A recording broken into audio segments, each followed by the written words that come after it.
नमः संस्कृताय. नमस्कार विद्यार्थी मित्र. मागच्या तासाला आपण धातुसाधित विशेषणे हा घटक या ठिकाणी सुरू केलेला आहे. लक्षात घ्या, धातुसाधित विशेषणामध्ये फक्त कर्तरी भूतकालवाचक आणि कर्मणी भूतकालवाचक धातुसाधित विशेष नाही आहेत. हा घटक खूप मोठा घटक आहे. आपल्याला क्रियापद तालिकांपूर्वी किंवा प्रश्न 5व्यामध्ये हा प्रश्न या ठिकाणी विचारला जातो. सेपरेट प्रश्न आहे, धातुसाधित विशेषण तालिका म्हणायचा की या प्रश्नामध्ये आपणाला कर्मणी भूतकालवाचक धातुसाधित विशेषणे, कर्तरी भूतकालवाचक धातुसाधित विशेषणे, कृत्य प्रत्ययांतानी म्हणजे कर्मणी विध्यर्थक धातुसाधित विशेषणे आणि कर्तरी आणि कर्मणी वर्तमान कालवाचक धातुसाधित विशेषणे एवढे घटक त्या ठिकाणी इथं तुम्हाला विचारले जातात. त्यापैकी 2 घटक या पूर्वीच्या तासाला आपण या ठिकाणी पाहिलेले आहेत. तिसरा घटक आज या ठिकाणी आपण पाहणार आहोत. त्या घटकाचं नाव आहे कृत्य प्रत्ययांतानी. म्हणजे काय? कर्मणी विध्यर्थक धातुसाधित विशेषणे.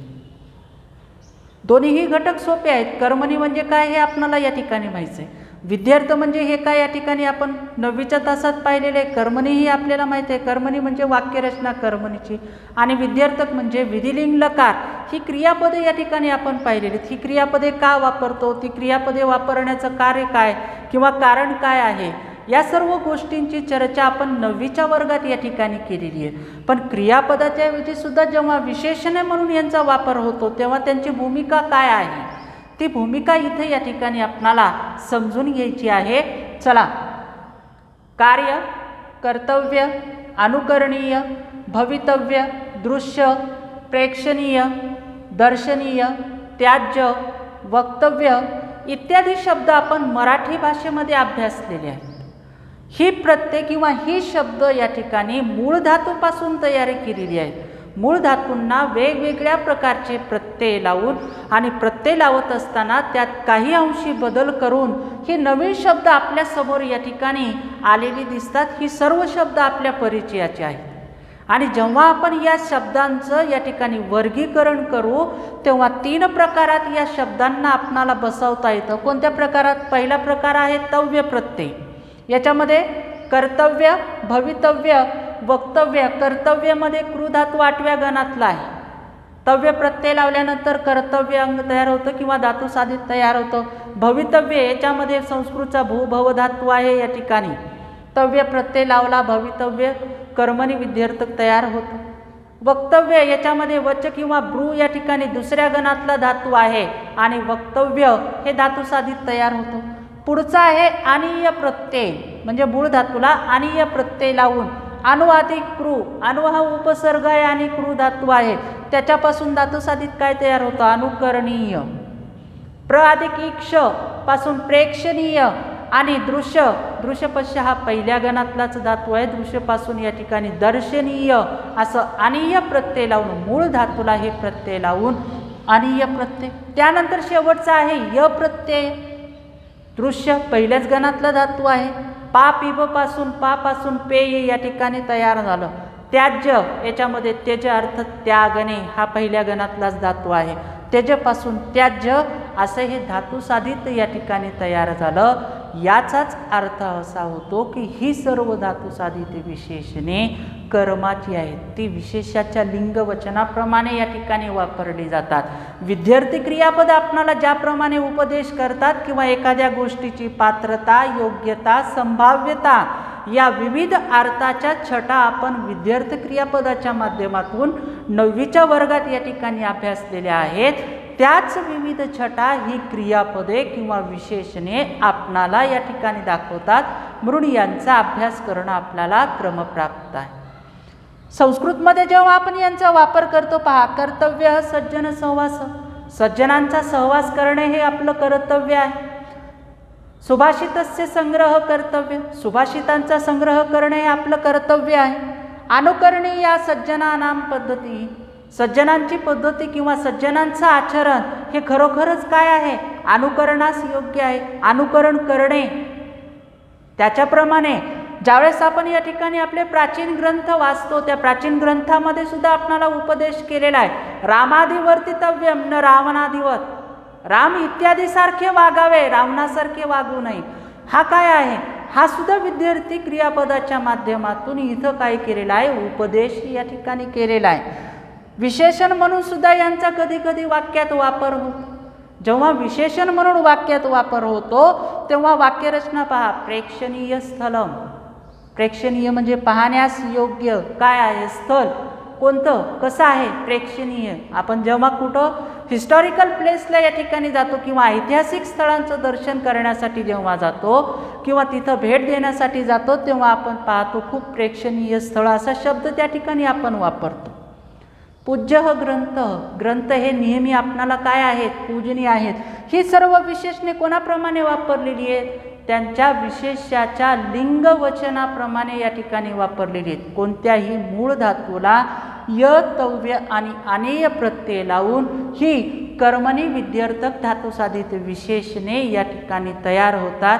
परीक्षेमध्ये आपणाला कृत्य प्रत्ययांताने असा शब्द विचारला जाईल, कर्मणी विध्यर्थक शब्द विचारला जाणार नाही, लक्षात घ्या. कर्मणी विध्यर्थकसाठी शब्द आहे कृत्य प्रत्ययांताने म्हणजेच कर्मणी विध्यर्थक धातुसाधित विशेषण. त्यानंतर विशेषाच्या लिंगवचनाप्रमाणे तर वापरतात. एवढंच काय, आपल्या पाठ्यपुस्तकांमध्ये सुद्धा या विशेषणांचा वापर किंवा या शब्दांचा वापर झालेला मिळतो. आपल्या 10वीच्या पाठ्यपुस्तकात ही विशेषणे आपल्याला मोठ्या प्रमाणावर आढळतात. मागच्या तासाला सर्व तुम्हाला PDF नोट्स मी ग्रुपवरती या ठिकाणी टाकलेल्या आहेत. पूर्ण धातुसाधित विशेषणांचा चॅप्टर त्याच्यामध्ये आहे. आत्ता मी ज्या विशेषणांचा उल्लेख केला तेवढी सगळी विशेषणे मी PDF फाईलच्या स्वरूपात तुम्हाला नोट्स म्हणून या ठिकाणी पाठवलेली, ती वाचून घ्यायची आहेत आणि समजून घ्यायची आहेत. 7वा पाठ आपल्याला आहे संस्कृत नाट्य स्तबक. याच्यामध्ये संवादार्थक नाट्य उतारे आपल्याला आहेत. त्याच्यातला पहिला उतारा कालिदास रचित अभिज्ञान शाकुंतलम मधला आहे. महाकवी कालिदासांनी जी काही अजरामर नाट्य या ठिकाणी लिहिलेले अभिज्ञान शाकुंतल नावाचं, त्या अभिज्ञान शाकुंतल नाटकातील एक प्रसंग आपणाला या ठिकाणी दिलेला आहे. त्या प्रसंगातलं पहिलंच वाक्य आहे की राजा ज्यावेळेस या ठिकाणी आश्रमात प्रवेश करतो आणि हरणाला पाहून आपला बाण या ठिकाणी तयार करतो त्यावेळेस आश्रमातले शिष्य गुरु या ठिकाणी त्याला काय म्हणतात पहा, आश्रम मृग अयन्न हंतव्यम. हे राजन, हा आश्रमातला हरिण आहे, याला मारणे योग्य नाही किंवा आपल्याकडून हा वधणे योग्य नाही. हा तिथं उपदेश या ठिकाणी केला जातो. हे कशाप्रमाणे पहा, मृग या शब्दाप्रमाणे हंतव्य असं रूप या ठिकाणी इथं वापरलेलं आहे या ठिकाणी. म्हणजे ही सर्व आपल्या पाठ्यपुस्तकातच या ठिकाणी आपणाला आढळतात, फक्त आपण ती पाहत नाही किंवा ती आपल्या या ठिकाणी लक्षात येत नाही. याचा वापर कुठं केला जातो, विशेषण म्हणून तर वापर यांचा केलाच जातो, पण विद्यार्थी क्रियापदाऐवजी यांचा वापर या ठिकाणी इथं केला जातो. विद्यार्थी क्रियापद म्हणजे लोट लकार आणि विधिलिंग जे काही आपण मागच्या तासाला पाहिलेले आहेत, प्रयोगामध्ये यांचा वापर आपणाला या ठिकाणी आढळतो की ज्यावेळेस विद्यार्थी क्रियापदाऐवजी यांचा वापर केला जातो त्यावेळेस वाक्यरचना ही कर्मणी प्रयोगाची असते. लक्षात घ्या. काय, क्रियापद म्हणून ज्यावेळेस या विद्यार्थ धातुसाधित विशेषणांचा वापर होतो तेव्हा वाक्यरचना ही कर्मणी प्रयोगाची असते. उदाहरणार्थ छात्रैहि स्वाध्यायः पठितव्यः. छात्रे ही कर्मणी प्रयोगाची रचना असते. कर्मणी प्रयोगात कर्त्याची तृतीया, कर्माची प्रथमा आणि कर्माच्या पुरुष आणि वचनानुसार क्रियापद असतं. म्हणजे कर्मणी प्रयोगात कर्ता हा गौण आहे आणि कर्म हे प्रधान आहे. म्हणूनच याला आपण नाव काय दिलेले, कर्मणी विध्यर्थक धातुसाधित विशेषण. एखाद्या गोष्टीची पात्रता, संभाव्यता, शक्यता या विविध अर्थाच्या छटा विद्यार्थी क्रियापदातून व्यक्त होतात. पण वाक्यात जेव्हा त्यांचा वापर होतो तेव्हा वाक्यरचना कोणती असते, कर्मणी प्रयोगाची असते. आणि म्हणून त्यांना जोड नाव या ठिकाणी दिलेलं आहे. काय, कर्मणी विध्यर्थक धातुसाधित विशेषणे. वाक्य या ठिकाणी पहा, राज्ञा अपराधी दंड्य दंडनीय दंडितव्य. राजा अपराधाला दंड सुद्धा देईल. अशा प्रकारची ही जी काही वाक्यरचना असते ती वाक्यरचना कर्मणी प्रयोगाची असते. मराठी भाषेमध्ये तर या धातुसाधितांचा मोठ्या प्रमाणावर या ठिकाणी वापर होतो. ही काही उदाहरणं तुम्हाला घेतलेली आहेत. अजून काही उदाहरणं या ठिकाणी मी तुम्हाला समजण्यासाठी आणि लक्षात राहण्यासाठी या ठिकाणी इथं दिलेली आहेत. पहा, देशसेवा करणे हे त्यांचे ध्येय होते. ध्येय ह्याच्यामध्ये आपला तिसऱ्या गणातला ध्येय धातू आहे या ठिकाणी. या मूळ धातूपासून ध्येय हा शब्द या ठिकाणी तयार झालेला आहे. बिलावर देय रक्कम दिलेली असते. तुम्ही किराणा दुकानामध्ये जा, कापड दुकानामध्ये जा किंवा कुठेही शॉपिंग करा, काहीही खरेदी करा, ज्यावेळेस आपल्याला बिल या ठिकाणी दिलं जातं, इंग्लिशमध्ये त्याला आपण रिसिप्ट म्हणतो, पावती या ठिकाणी म्हणतो, त्यावर लिहिलेली बिलावर देय रक्कम दिलेली आहे. देय याच्यामध्ये धातू कोणता आहे आपला? दा धातू आहे. दा धातूपासून देय हे मराठीमध्ये या ठिकाणी रूप वापरलेलं आहे. तिसरं, तिकिटावर गंतव्यस्थान. रेल्वेचं तिकीट असेल, विमानाचं तिकीट असेल, याच्यावरती जर तुम्ही व्यवस्थित वाचलं तर तिथं लिहिलेलं जातं गंतव्यस्थान, कहाँ से कहाँ तक जाना है. आता आपल्या एसटीमध्ये सुद्धा आपणाला छापील तिकीट या ठिकाणी येते, तिथंही गंतव्यस्थान आहे. लातूरहून औरंगाबादला जायचं, तिथं गंतव्यस्थान लिहिलेलं आहे. कहाँ से कहाँ तक हे तिकिटावर जर तुम्ही पाहिलात तर तुम्हाला ही विशेषणे तात्काळ लक्षात येतील. पहा, संस्कृतच्या मूळ धातूपासून तयार झालेली ही विशेषणं प्रत्येक भाषेमध्ये कशाप्रमाणे वापरतात. तुमचा हेतू स्तुत्य आहे. कोणाला या ठिकाणी कोणत्या विषयावर किंवा कोणत्या गोष्टीवर ज्यावेळेस कोणी मत मांडलं त्यावेळेस आपण प्रतिक्रिया म्हणून त्यांनी तुम्ही जो काही मांडलेला विचार आहे तो खूप काय आहे? स्तुत्य आहे. तुमचा हेतू म्हणजे या कार्यामागील जो तुमचा उद्देश आहे तो काय आहे? स्तुत्य आहे, प्रशंसनीय आहे, योग्य आहे. हे स्तुत्य म्हणजे काय? कोणता धातू आहे? स्तु धातू आहे या ठिकाणी. दुसरं पहा, शास म्हणजे शिकवणे. दुसऱ्या गणातला आत्मनेपदी धातू आहे. या धातूपासून किंवा उपदेश करणे किंवा शिकवणे या धातूपासून शिष्य असा मराठी शब्द या ठिकाणी तयार झालेला आहे. म्हणजे शिकवण्यास योग्य किंवा शिकविण्यास योग्य असा तो कोण? शिष्य. आणि संस्कृतमध्ये सुद्धा ही धातू साधिते आपण मोठ्या प्रमाणावर वापरतो. लक्षात ठेवण्यास काही सोपी उदाहरणं मी या ठिकाणी इथं तुम्हाला दिलेली आहे. शनै शनैश्च भोक्तव्यम स्वयं वित्तम उपार्जितम. स्वतः कमावलेले धन हळूहळू त्या धनाचा उपयोग घ्यावा किंवा उपभोग घ्यावा. आपण जी कमावलेली संपत्ती आहे त्या संपत्तीचा हळूहळू उपभोग घ्यावा. भोक्तव्यम हे धातू साधित आहे.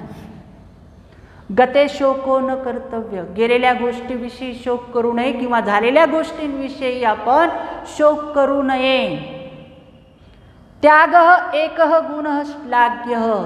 त्याग हा एकच गुण प्रशंसनीय आहे. श्लाघ्य म्हणजे प्रशंसनीय. प्रत्येक गोष्टीमध्ये आपण त्याग केला पाहिजे असे आपले प्राचीन ग्रंथ किंवा आपले प्राचीन विचारवंत आपणाला विचार म्हणतात. दातव्यम भोक्तव्यम धनविषयी संचयो न कर्तव्यम. धनाच्या बाबतीत मनुष्याने काय करावं? दान द्यावं, उपभोग घ्यावा, पण धनाचा संग्रह करू नये. का संग्रह करू नये त्याचं कारण आपणाला माहीत आहे. एकतर चोरी तरी होईल किंवा इन्कम टॅक्सची धाड तरी या ठिकाणी पडेल. दोन्हीपैकी कोणती तरी गोष्ट होईल. म्हणून ही सुभाषिते या विशेषणांच्या माध्यमातून आपणाला किती उपदेश करतात पहा. धन साठवू नका, दान करा, उपभोग घ्या आणि उरलेलं काय करा? दान करून टाका, पण साठवू नका. काहीही साठवून ठेवू नका. मधमाशा या ठिकाणी काय करतात? धन साठवतात. धन म्हणजे काय?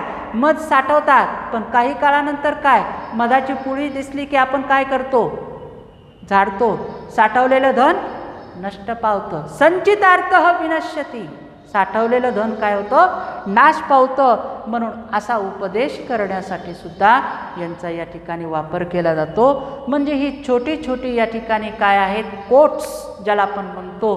कुठं भाषणामध्ये किंवा आपल्या कुठं प्रश्नामध्ये जेव्हा आपणाला एखादी ओळ सूचित करायची असते त्यावेळेस त्यांचा वापर या ठिकाणी इथं केला जातो. किंवा कार्यालयामध्ये सुद्धा वापर केला जातो. अति लोभो न कर्तव्य, अति तृष्णा न कर्तव्या. प्रत्येक ठिकाणी ही स्लोगनच्या स्वरूपात आपणाला विशेषणे या ठिकाणी दिसतात. आपण फक्त वाचतो, पण इथून पुढून जर आपण ही कार्यालयात अशी कोणती विशेषणे जर वाचली किंवा अशी स्लोगन जर या ठिकाणी वाचली तर तुम्हाला या गोष्टी आता तात्काळ लक्षात येतील की यांचा वापर कशासाठी या ठिकाणी केला जातो. म्हणून या सर्व धातुसाधितांना कर्मणी विध्यर्थक धातुसाधित विशेषणे म्हणतात. विद्यार्थी क्रियापद अशा प्रकारे उपदेश करतात आणि म्हणून ज्यावेळेस त्यांचा वापर क्रियापदासारखा केला जातो त्यावेळेस वाक्यरचना ही कर्मणी प्रयोगाची असते आणि म्हणून यांना कर्मणी विद्यार्थक धातुसाधित विशेषणे या ठिकाणी असं म्हणतात. अशा पद्धतीने इथं हा आपला घटक संपलेला आहे. या घटकाविषयी जर कोणाला आणखीन काही समस्या असेल तर तुम्ही मला वैयक्तिकपणे विचारू शकता. या ठिकाणी आपण थांबूयात. व्हिडिओ जर आवडला तुम्हाला तर लाईक आणि सबस्क्राईब करायला विसरू नका. इथं आपण थांबूयात. राहिलेला भाग आपण उद्याच्या तासाला पाहू. धन्यवाद.